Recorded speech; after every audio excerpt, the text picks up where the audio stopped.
Okay, so for the next part of this course, the spellcrafting course, I think is important to talk about protection. We've done a little bit of healing, we've done a little bit of hexing. Protection, magical protection and defenses is something that you're going to come across quite a lot throughout your magical career and throughout research. So I want to tackle this subject today. At the same time, I want to discuss a little bit of folklore, trivia, that kind of thing. The old protection horseshoe, okay? Does it go this way up? Does it go that way up? I'll give you my thoughts. So basically, within the ideas of protection and magical protection, I want to make one thing completely clear. There is no supreme protection. Much like in the mundane world, there is no way that you can be 100% sure you are going to be able to protect yourself. If you build Fort Knox, if you build a nuclear fallout shelter, there will be some way of breaking into it. Now, when we talk about protection and defense in the mundane world, really what you're doing is you're going to be factoring in what is the likely thing. You're taking precautions based on what you really need to protect yourself against. If you're walking through a bad neighborhood, you might put a taser in your pocket.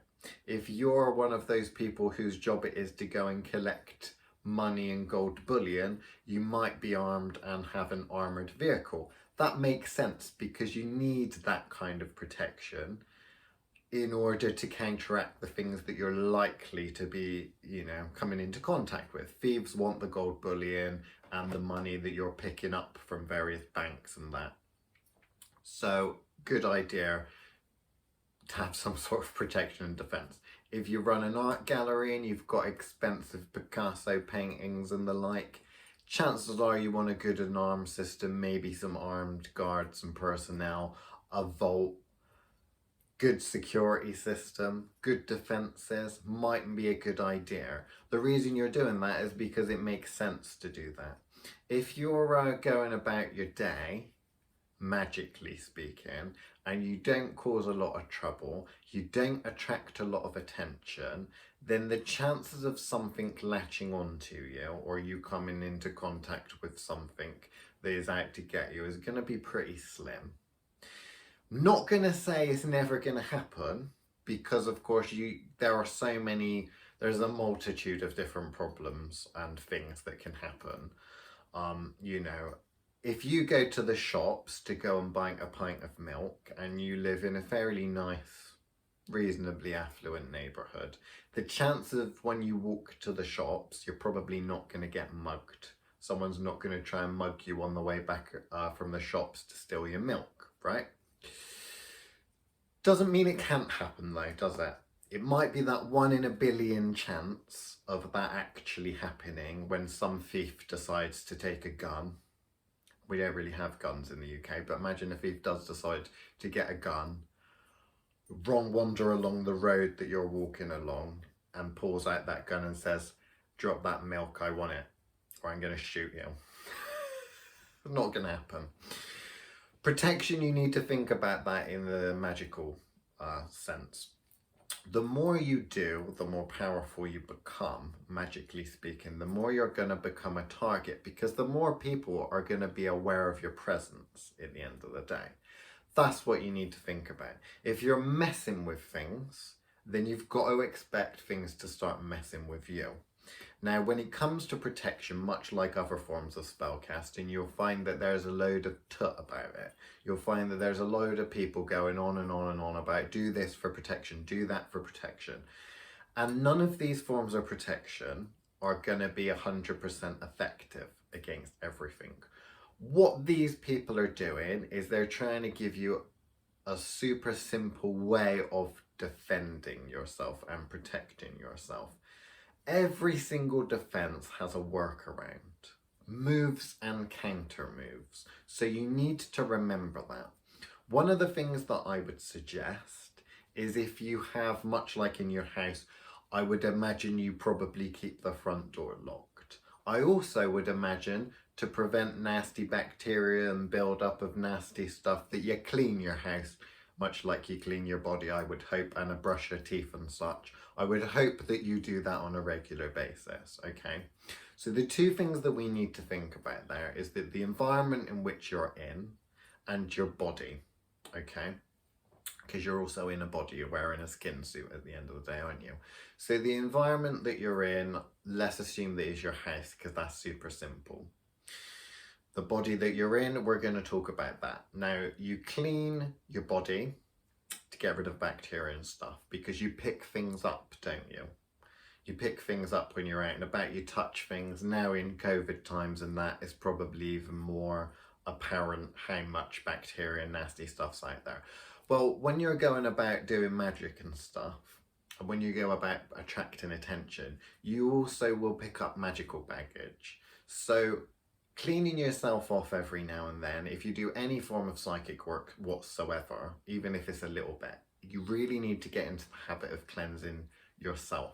So what we tend to recommend is adding that into your everyday routine. Remember, symbolically, sympathetic magic. If you clean your body, you should also be cleaning yourself, magically speaking, cleansing yourself magically speaking. So much like you might use shower gel and shampoo and stuff in the shower, then my suggestion is to start working in cleanses with that. So what I would do is I would just take something as simple as sea salt, because it has a habit of absorbing. So I just take a little bit of sea salt in the shower with me and wash it, you know, put it in my hand, rub it together, put it on the bathtub, and then, you know, soak my feet in it essentially. And I can kind of feel the accumulation at the end of the day of all the kind of, I don't know, psychic vibes, energy that you pick up throughout. Because if you're doing witchcraft and magic, then the chances are your psychic ability is going to be developing as well. Therefore, you're going to need to combat the fact that you're absorbing things like a sponge. And that does take its toll every now and then, right? So that sort of protection is fine, because that's just a cleansing, okay? There's millions of different ways that you could think to do that. What we're talking about is we're talking about some form of actual defense. So we've ignored the kind of cleansing and the getting rid of all of the build-up. Now imagine actual defending yourself against an attack. Now, the more you advance through magic, the more complex and stronger your defensive mechanisms will be. What I want to do for now is talk a little bit about the stereotypical folkloric, I suppose. It wouldn't really be folklore. What is it that we call it nowadays? I can't remember. Those kind of things which you get told, do this because it will protect you from it, or, you know, that sort of thing. The horseshoe is a perfect example of that. People will say, particularly in traditional witchcraft and that, if you put a horseshoe above your front door, it will repel negative entities, spirits, negativity, anything that's wants to get you. Essentially, it will repel them and stop them. It's a kind of a fortification for your house. The problem with that is they don't tell you how that works. And like I always say, and like we say at Thoth, if you don't understand how a magical spell or something works, then the chances are you're probably not going to be able to do it properly. Now, there's lots of ideas out there as to why this works and how you might go about using it. And I want to teach you what I say to do with these. And I want to build a couple of skills when it comes to this, so that you can kind of understand the thought process behind it. So when it comes to these, you'll find these quite a lot in the West Country, particularly on older buildings. And it's said that if you put this above the front door or the back door, or any entrance or exit into the house or the property, then it will repel negativity, negative spirits, whether it's the fae. Some people will say, well, it's an iron horseshoe, so that repels the fae, the fairy folk, you know, annoying pesky spirits, that sort of thing. Other people will say, well, it only works if you put it above the door and it's the right way up, and well, you need to put it such and such way up because otherwise it won't work. Most of the time they don't tell you how it works, or even why, how they come to the conclusion from that. It's normally some bollocks that's been handed down from generation to generation, no actual magic being put in. So what I tend to do is you need to have a reason for doing this. So you need to have a reason for using this. The reason I use this, and I do use them, you'll find a couple of them dotted about, is that I actually used to work on a stable yard. And although I have no interest in horses, I did work around horses. And one thing I noticed about horses is when they get out of control, there's a lot of power behind them. So what I noticed with horses in regards to putting it which way up above your door and what this is going to symbolize, stereotypically they will say this way up symbolizes almost like a chalice or a cup. Yeah. And if you put it this way up above the door, it will contain all the luck and it will bring in luck and usher in luck into the household. Symbolically, yeah, sure, I know. We're not really talking about that, we're talking about protection. A lot of people say if you put it this way up, then that's supposed to be protection. It's almost like a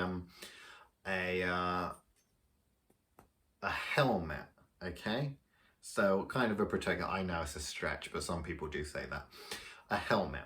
What I say, having worked around horses, in terms of which way up you should put this, if a horse clippity clops and rears up and gets you, because you've upset it, if it was to assume it wasn't just going to squash you, assume it was just going to put an imprint on it, it would rear up like this from the front, and that's the imprint you would have.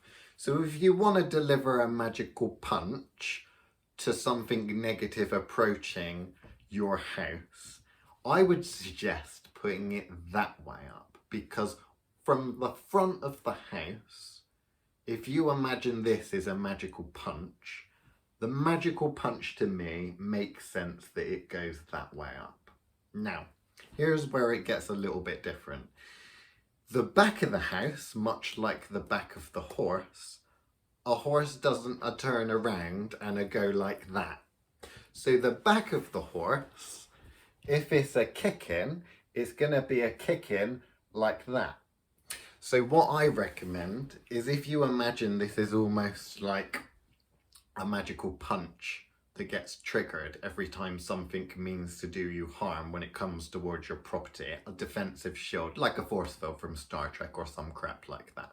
If it's going on a front door, I put it this way up. If it's going on a back door, I put it that way up.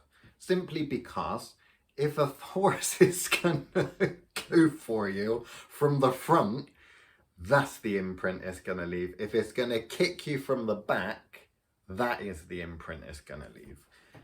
How do we make sure this happens? Because us knowing that isn't going to suddenly make this object a magical.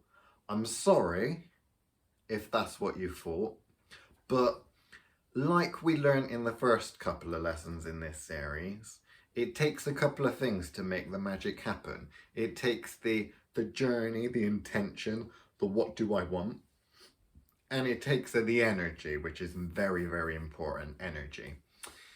I might be able to charge this, put a little bit of my own energy, program it with what I want to do, much like in the old Wort video, Wort Cunning, Wort Healing video I did, the first one of this spell casting series. I could do that, but at the same time, what I'm wanting to do is if it's above my door or something, I don't necessarily want to be, it's going to run out.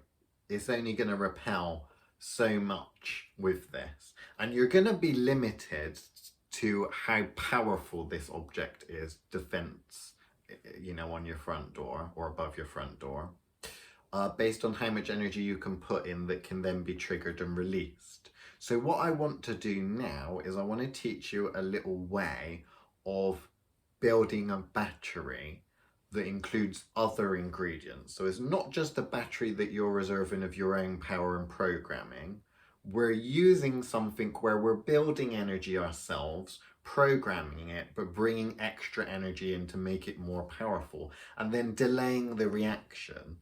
At the end of the day, we want a trigger mechanism. This is going to be the symbolic, physical part It's going to be a physically magical object that we're going to empower and we're going to imbue with power that's going to do a job. Now, whether you want to put this on your front door, whether you just want to put it in your hallway or something like that, don't really matter. Traditionally, in the UK, West Country, all that sort stuff around here, you'll find loads of these on top of the on people's doors. Some of them you get a bit of a kick from, or you can sense a little something from them. Most of them you can, to be honest with you, partly because the person that is been on the, you know, it might be on top of the door on the little cottage for 150, 200 years, something like that. So it's kind of, it's had its day and it's not been recharged.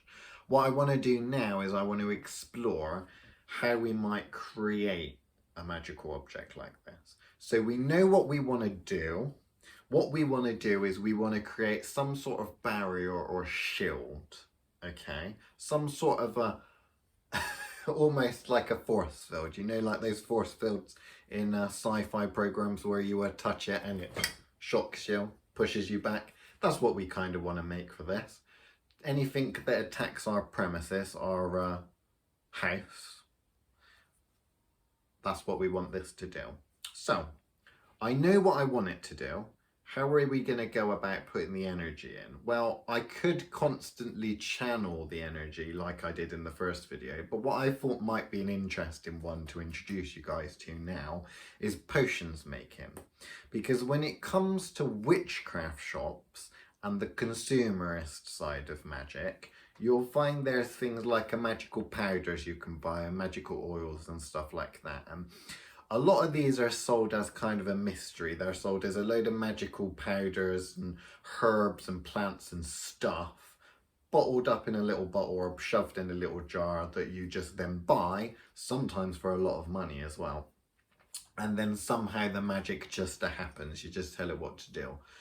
If the person making these is doing their job properly, what they're actually doing is they're selecting an idea of what this power, you know, what you're going to do with this item, and then they're creating a battery of power that is suited for powering certain types of spells. So for example, a protection oil or protection powder, they might know what not, they don't necessarily know what they want to protect because you're buying that from the witchcraft shop, but what they will know is what plants, herbs, things would do well and would be best suited to be a power source for that kind of magic. What we're going to do is we're going to go in my kitchen and we're going to have a little look at some of the ingredients that we might use for creating a protection oil, which we're then going to smother all over this to add a little bit of power, and then we're going to go and place that somewhere. Now, the reason I'm making an oil is because it should be something super simple for you to copy. Are you going to copy all of my ingredients? No, you're not, because instead of giving you a recipe much like these old witchcraft books do, and say, get this, get that, get the other, instead of doing that, what I want to do is I want you to really understand the ingredients that you're working with. And the best way to do that is to use ingredients that you're already used to using. So what I'm going to do is I'm going to take the camera and I'm going to have a little look in the cupboard in my kitchen, and I'm going to see and take out the ingredients that I use the most. Okay, so what do I use in cooking the most? Herbs, that sort of thing. The reason I'm going to do that is because instead of telling you to import a load of mumbo jumbo, strange eye of bat, wing of bat, eye of Newton, all that crap, we can go into that sort of stuff later. Instead of doing that, where you think, oh, I'm going to buy this on eBay or on Amazon, I don't know why it is, but Liam told me to buy it and put it in an oil. Instead of that, I thought, well, what do you know best? What magical ingredients and things are you going to have already bonded with? Are you already going to be comfortable using? Well, things from your pantry, if you've got a pantry, or things from the cupboard, herbs and spices, that kind of thing. you consume those, you actually put those in your body, you're used to working with them, but I bet you're not necessarily used to working with them magically or seeing them magically. Now there's two reasons why this is a good idea. The first is that it's ingredients that's going to be unique to you, although there might be a couple that everyone kind of uses, but they'll be to a certain extent unique to you and also useful to you. But the second thing is you've bonded with these. When you're used to working with an ingredient, you can get that ingredient to work for you magically. Okay, so I want you to start thinking about formulating your own magical oils, potions, powders, all that sort of thing, instead of buying them in like I know a lot of people do. Trust me, I run a witchcraft shop. A lot of people would prefer to buy in some magical powder oil rather than making it themselves. So let's go and have a look in my kitchen and let's see what we can find. Okay, so if I go in my drawer where I normally keep my herbs and bits and pieces, I'm going to take out probably the most common ones that I use.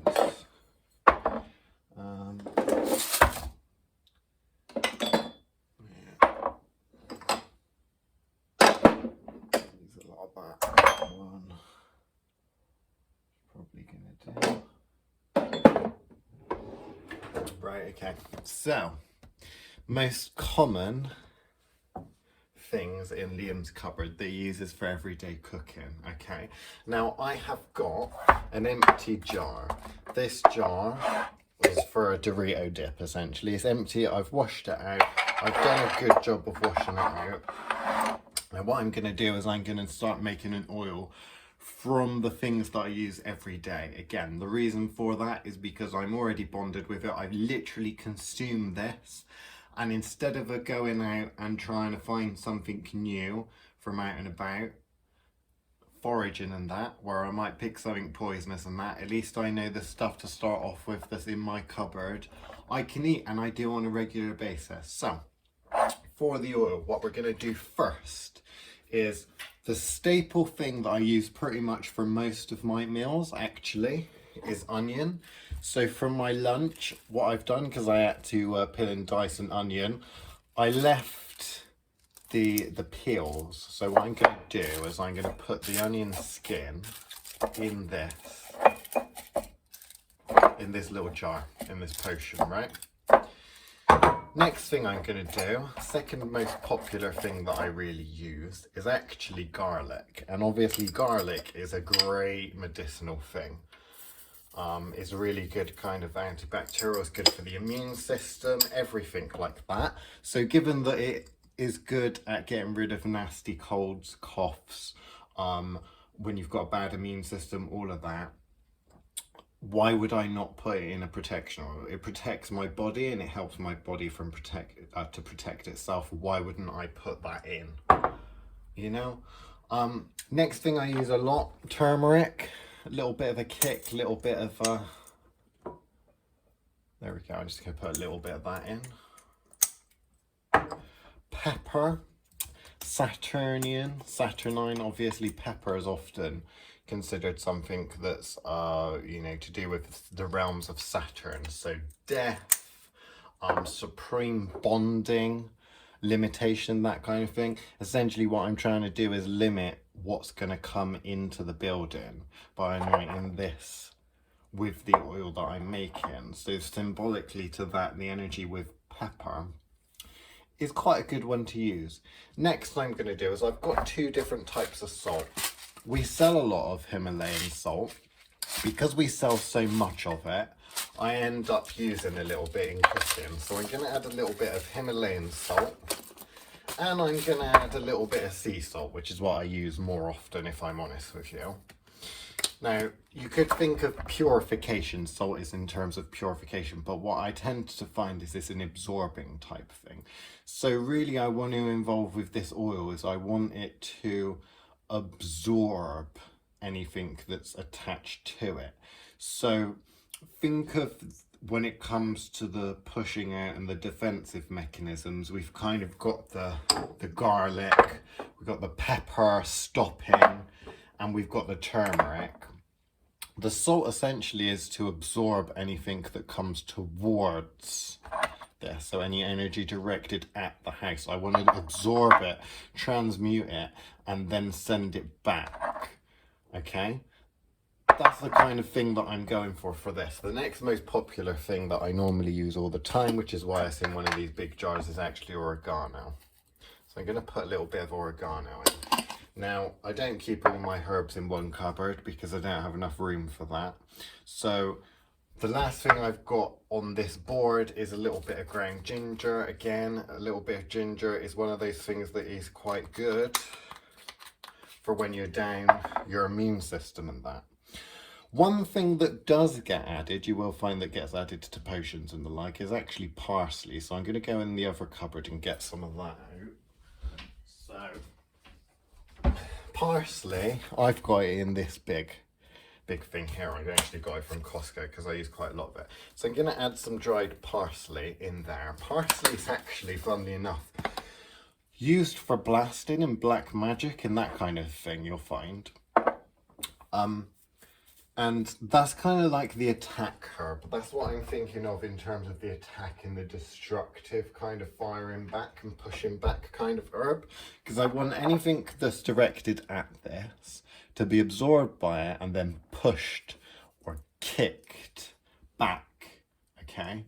So, again, I've got that in my jar. Okay? So the next thing I'm going to do is I'm going to put the lid on and I'm going to give it a bit of a shake about. And I know what I want this to do. This is going to be a protective oil, okay, that I'm going to make. Obviously, it has no oil in it at the moment. So what I need to do now is to select a base oil, a carrier oil for that. So, the two most used oils I have in my cupboard that I use all the time is olive oil, which I don't have hardly any left, so I'm not going to be using that. The second most popular one that I use a lot of is avocado oil. So what I'm going to do is I'm going to take it and I'm going to sacrifice the last bit of avocado oil and I'm going to pour that in. In fact, what I am feeling, to be honest with you, is because I've got a little bit more olive oil. So I figured, although you'd normally use one oil for this, you'd have one carrier oil.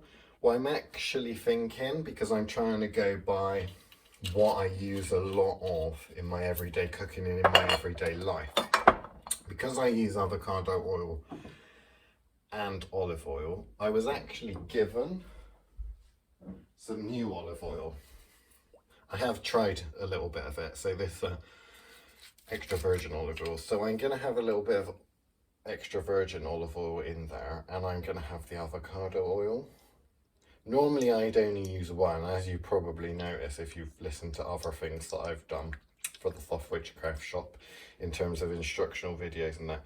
I'm a big one for using rapeseed oil. That's just because I get that for free. Now I'm not using that in this instance because what I'm trying to do is I'm trying to go for what you would do at home, which is your cooking stuff. So because I'm doing that, I'm not using any of the fancy herbs and the like that we have in the witchcraft shop that we use for potions and that. I'm just using what's in the cupboard, much like what I want you to do at home. So what I have is I have the avocado oil and the extra virgin olive oil in there.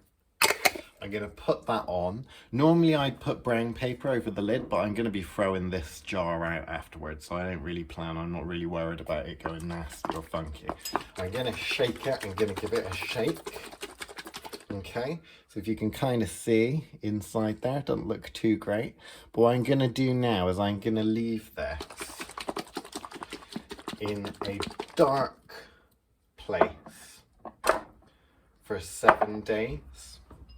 Then what I'm going to do is I'm going to take it out, I'm going to separate the oil and the gubbins, basically all the nasty stuff that's left.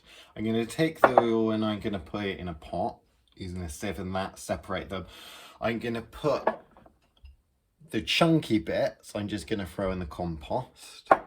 And then the oil itself, what I'm going to do is I'm going to take a paintbrush and I'm going to paint this with it. Now it's not really going to paint it, it's just going to essentially anoint it. So what I could do is I could put that on a tray and then pour the oil onto the tray. But what I'm actually going to do is get an old paintbrush and actually paint both sides of there. In the Witchcraft Live Facebook group, there'll be a little bit more that I'm going to add to that. And I'm going to go into it in a little bit more detail. But rather than give all that away now, it might encourage you to join our Witchcraft Live Facebook group. So, if you want the next stage, then you're going to have to go there for the horseshoe protection charm. But essentially all I'm doing is I'm going to make this oil up once every probably year, couple of years.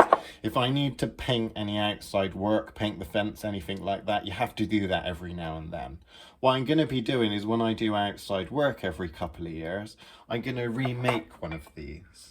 And the ingredients that I use as my cooking repertoire gets bigger and my cooking skills get better, I might add other ingredients. But what I'm doing is I'm just using the things that I rely on every single day for cooking, the things that I have essentially the strongest bond with. Okay, the only thing that I would normally put in there, okay, extra, that you'll probably have highlighted is rosemary.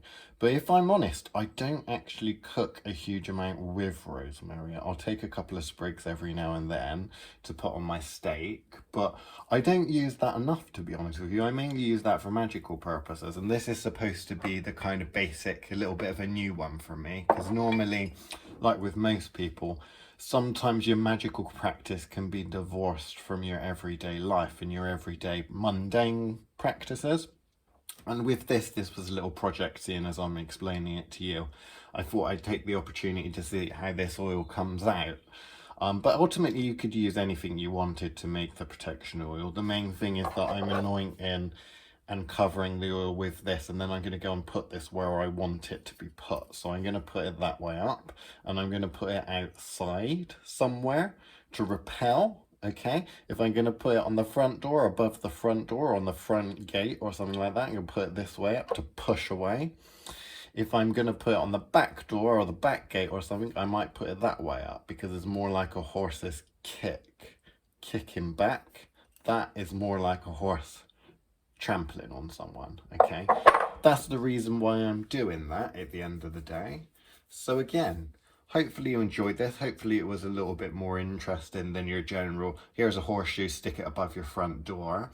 And again, if you want to see the next step and you want a little bit more information about the next step, then join the Witchcraft Live Facebook group. So there we go.